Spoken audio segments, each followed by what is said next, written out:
our Good News Kids Club. Last time we were together, we had children joining us all the way from Canada and Ireland and here in England. And hope you're able to join us again, because this time we're doing a new series on children from the Bible. Children in the Bible, you know, I don't think they were much different to kids today. They like to have a bit of a laugh, they like to have a joke, they like to play, they like to have fun just like all kids. And so in some ways they were just the same as us, in some ways they were different. Yes, they had a different kind of life to us, but at all times God was always the same. Even back in Bible days and still today, God is just the same, and what He did for children in the Bible, He'll do for you today.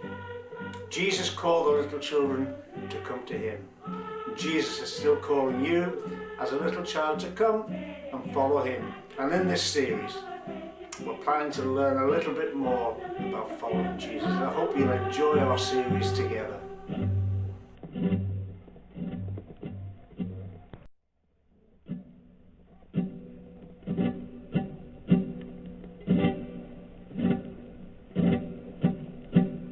Jesus loves the little children, all the children of the world.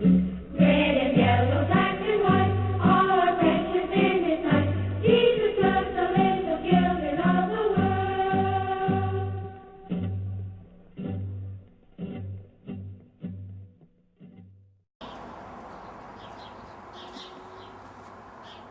Hello again. I'm glad you're able to join us this week, because we're going to continue our stories about great children in the Bible. You know, people choose somebody from the Bible to be their hero. They usually pick somebody like Joshua or Gideon, somebody really great.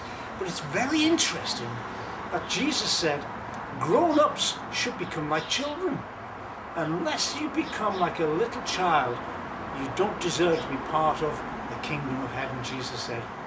And I've got somebody in the Bible today that you could choose to be one of your great heroes. It's a story of a little girl. I think if you were to copy her style of life, you'd be very, very happy in this life as a follower of Jesus. So here we go. Let's have a song, and then we'll have our Bible story a little bit later.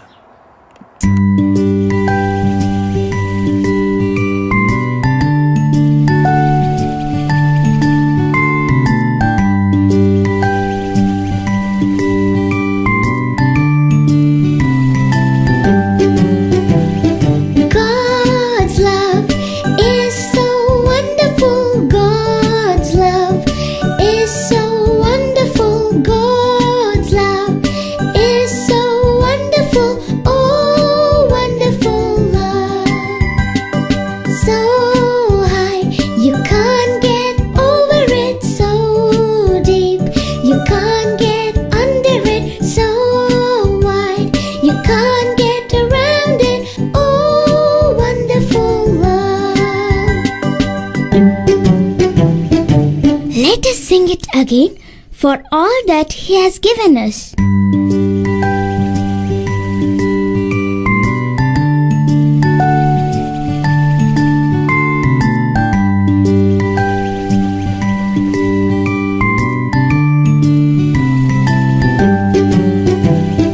God's love is so wonderful. God's love is so wonderful. God's love is so wonderful. Oh, wonderful love.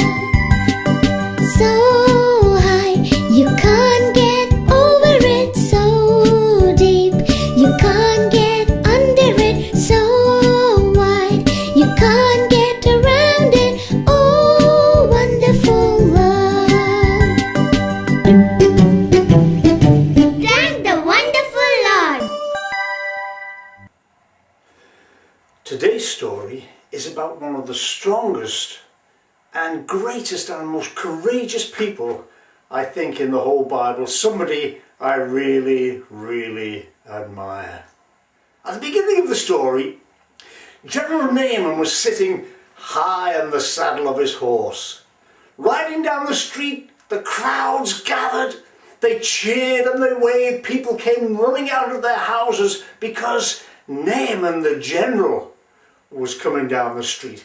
He'd just returned victorious from a battle, and he brought back with him all the riches that he'd stolen on his journeys. He brought back animals that he'd captured. He brought back slaves from the countries that he'd been to. So all the people who came out thought Naaman was the greatest. But he's not the person I'm talking about as being the greatest and most courageous person in the Bible. Oh no, he's not the person I'm talking about. You see, Naaman had come back, and the first thing I think he did when he came back from the battle was to go to the temple of Rimmon. That was his god. And he went to the temple and he would have thanked Rimmon for the great victory he'd had in battle. But the Bible tells us the person who gave him victory in the battle was God. It's the Lord, because God is in control of all things. He is over everything. It was God who'd given him the victory in the battle.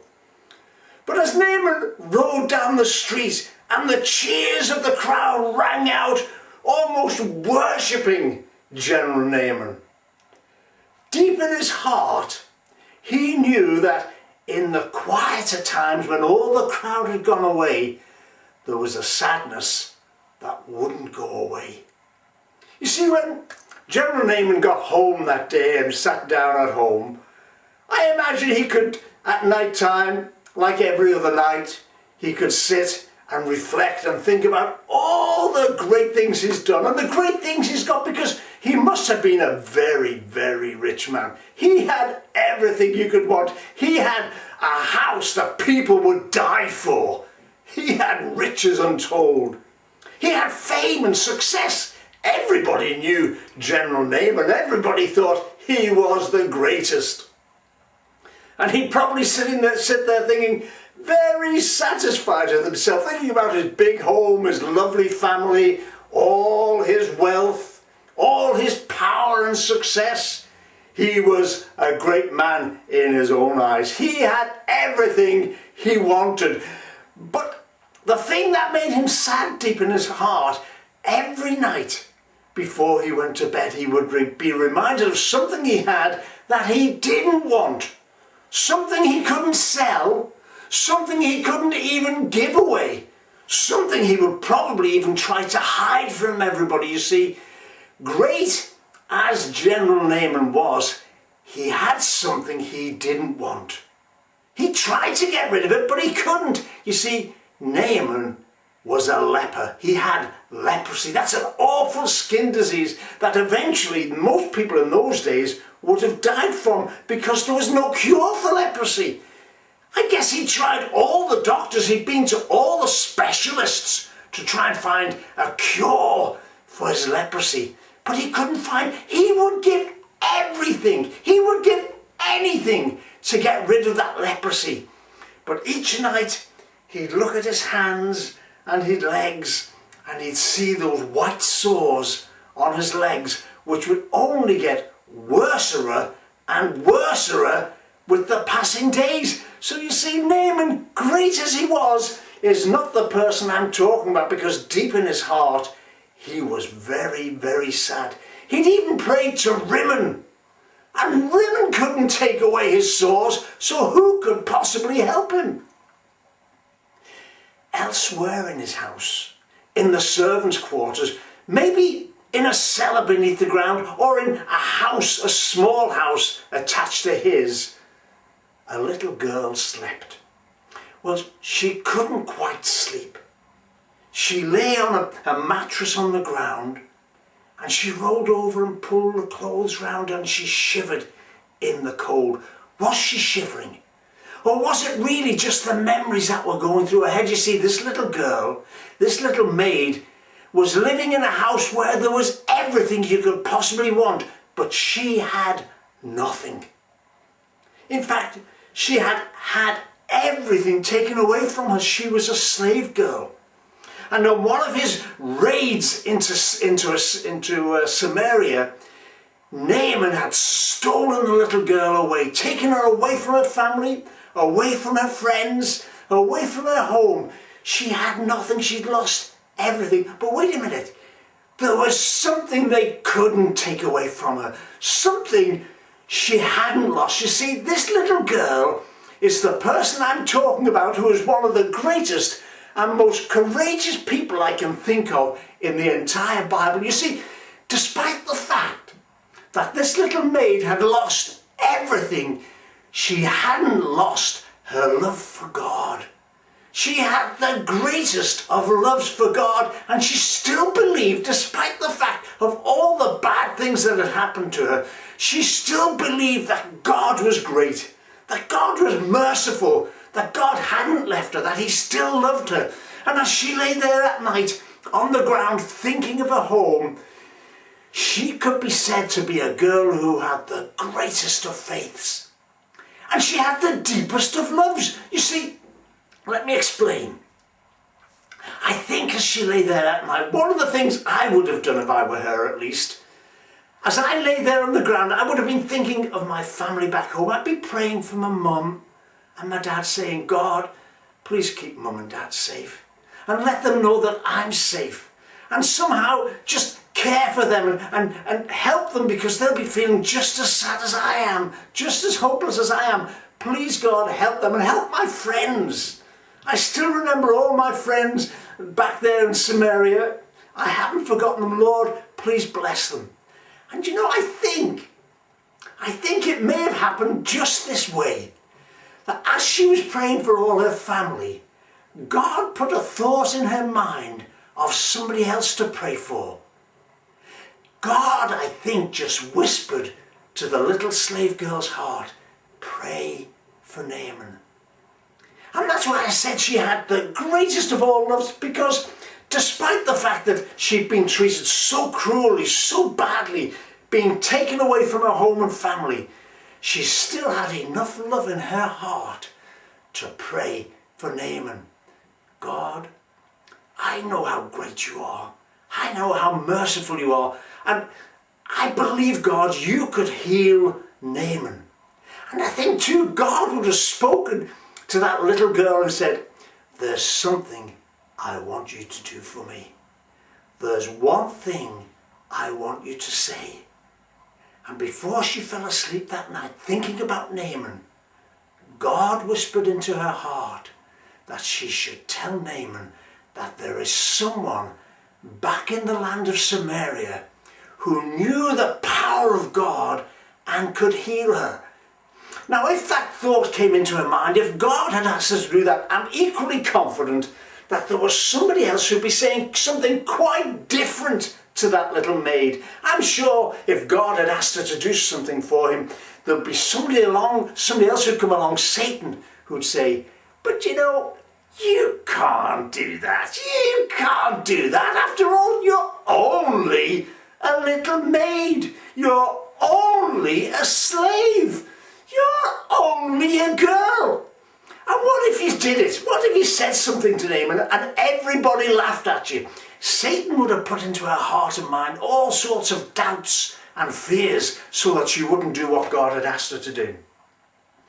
But she had the greatest of courage, because she had determined in her heart, no matter what happened, even if people laughed at her, she wasn't only a little girl, she wasn't only a slave, she was someone who knew the power of God, who loved God with her whole heart, and she would do exactly what God had asked her to do. I think she would have laid down that night and eventually gone off to sleep in that cold, cold night, determined to serve God. I think the next day when she got up, she would be determined that this would be the day that she would witness for God, that she would tell Naaman that there was somebody back in Samaria who could heal him of his leprosy. She knew the power of God to do it. I don't know exactly how it happened, because the Bible doesn't tell us, but I imagine it may have happened something like this. After breakfast, when all the other servants had gone, and the little maid was left alone with Naaman's wife, her mistress, I imagine she said something like this, And she had to pick up all the courage because she would have been feeling really, really nervous. All the butterflies in her stomach, really scared because Satan would still be saying to her, "You're only a little girl. You're only a slave. You're nobody. Don't bother. You know, he's not going to take any notice of you anyway." But that little girl was so determined to serve God that she took her chance.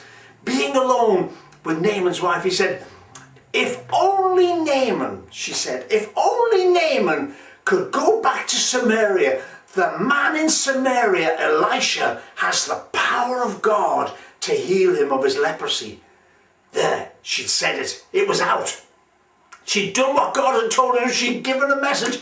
And even though she felt so nervous, there was a kind of a peace in her heart that she'd done exactly what God had wanted to do. She'd given the message.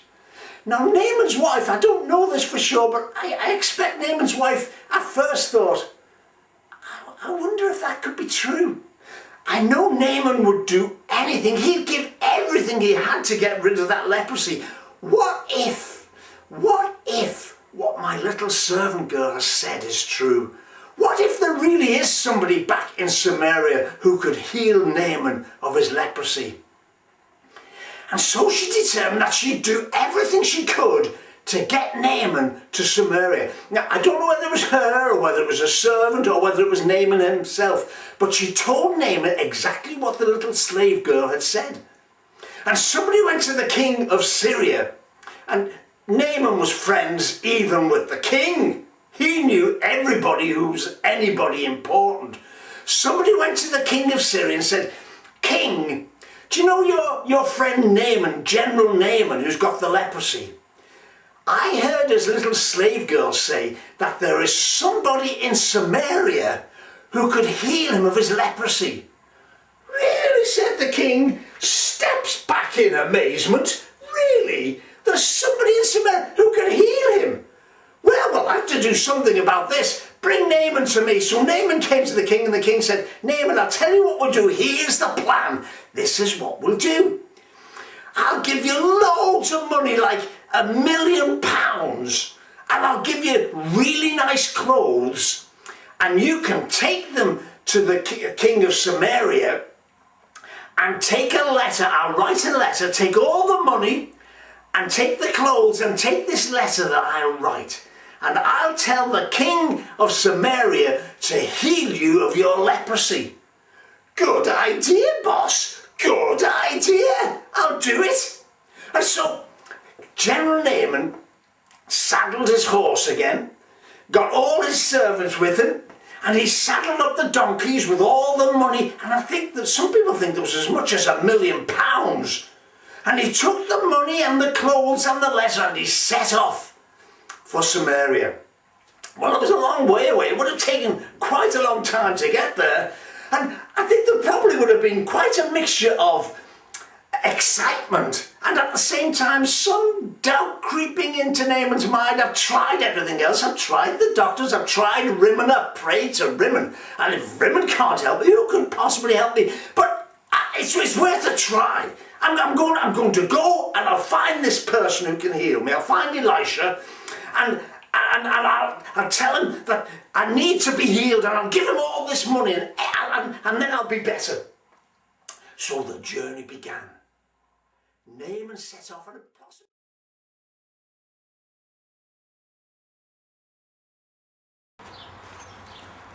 Oh no, he's done it again. But don't worry, we'll finish the story next time. But we haven't finished for today, so I'll be back after this next song and we'll have a quiz. I'll go inside and we'll do the quiz from indoors. But you're going to need a pen and a paper again, so be ready. After the next song, we'll do a quiz together.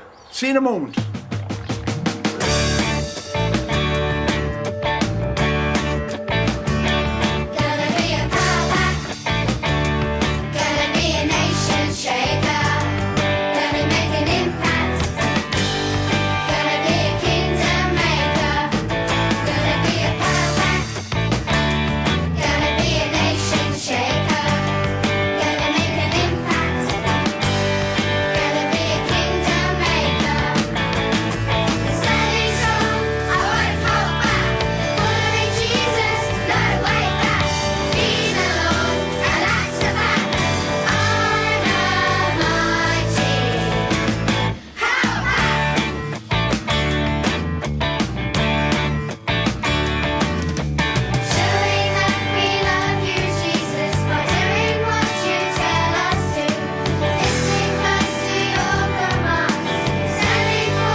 Hope you were singing along there. Well, it's time for our quiz. Have you got your pen and paper ready? If you need a bit of extra time to get ready, just press pause and then you can restart the video again whenever you've got yourself ready. So if you get your pen and your paper ready, this is what I want you to do. I want you to copy this list. I'll show it on the screen here. Copy this list as closely as you can. If you do need time to do it, and you probably will, just press pause and then restart again in a moment. This is going to be an easy quiz because not only do I give you the questions, but I give you the answers. And here's what you do. You have to connect all the questions with the correct answer. I'll ask you a question and you have to draw a line from that question to the correct answer. All the questions are on the left hand side and all the answers are on the right hand side. So as soon as you're ready, I'm going to start. I'll leave this on the screen so that you can copy anytime you want. But here's after pause, we'll go ahead.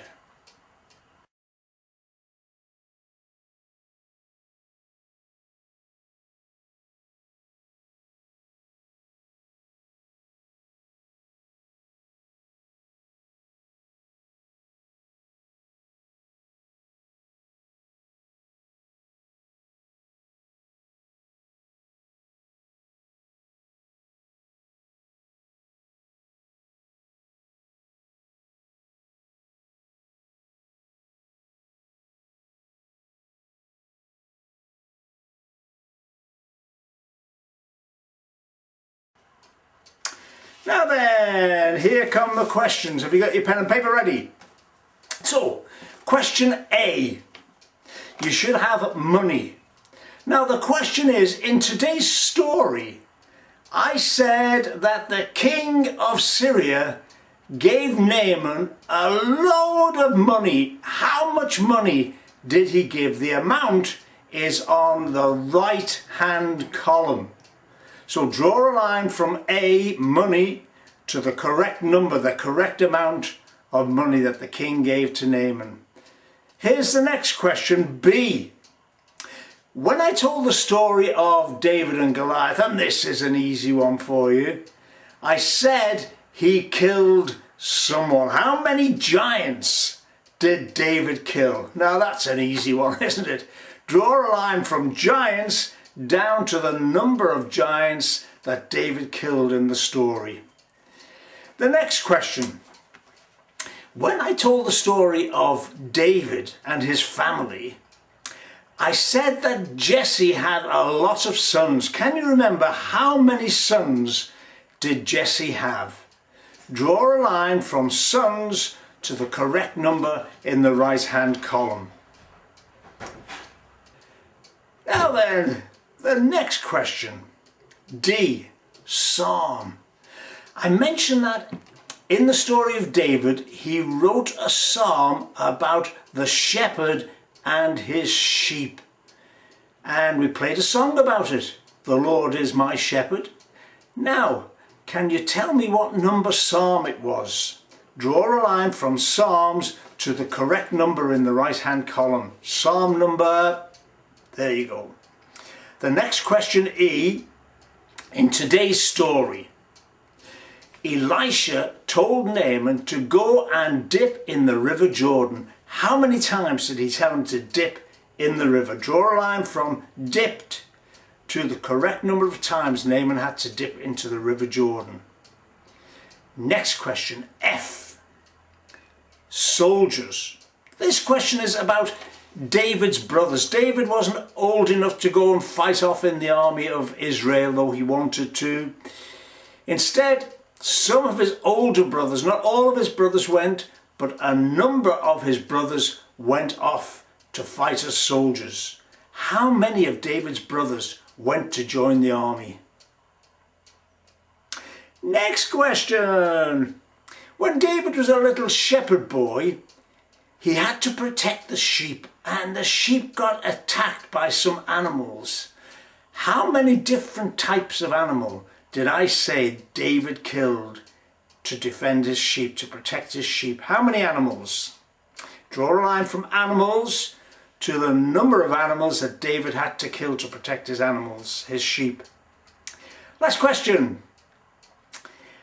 David had to go and fight Goliath. How many stones did he take with him?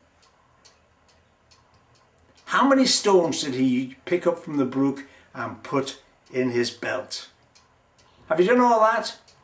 Okay, here's the correct answers that I'll give to you now. A, the answer was how much money? It was £1 million. B, how many giants? Just one giant. How many sons did Jesse have? 8 sons. That's the answer there. Psalm. Which psalm was it that David wrote about the shepherd? It was Psalm 23. How many times did Naaman dip in the River Jordan? The answer is 7 times. I think you got that one. Now, maybe you had trouble with this next one. How many of David's brothers had to go and join the army to fight against the Philistines? The answer is 3. Did you get that one right? You did very good. How many animals did David kill to protect his sheep? It was 2, a lion and a bear. And finally, how many stones did David collect from the brook to go and fight against Goliath? The answer, he collected 5 stones. How did you do in that quiz? Did you get them all right, and did you join up the lines? Very good indeed. Okay, we're going to sing another song, and then after that we'll be saying goodbye for another week, and I'll see you again next time when we'll finish the great story. It gets really exciting, the second part of Naaman, so don't miss it. I'll see you next time we join together. But bye for now.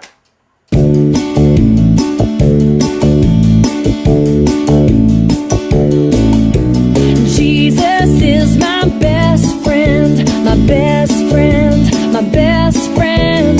Jesus is my best friend. He's always there for me. Jesus is my best friend, my best friend, my best friend.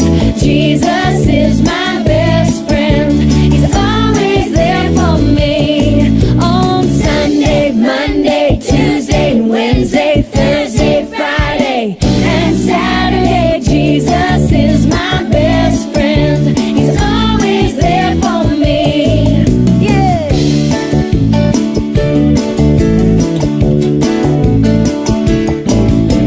Jesus is my best friend, my best friend, my best friend.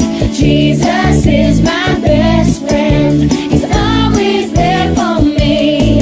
On Sunday, Monday, Tuesday, Wednesday, Thursday, Friday, and Saturday, Jesus is my best friend. He's always there for me. He's always there for me. He's always there for me. Well, I hope you enjoyed today's story of a little girl who had the strongest of faith, the deepest of love, and the greatest courage you can imagine, and yet her name isn't even mentioned in the Bible. It's wonderful to think that her story has been told all over the world for hundreds of years, and we don't even know her name. Well, I hope we'll see you next week when we'll continue our story of Naaman's Maid.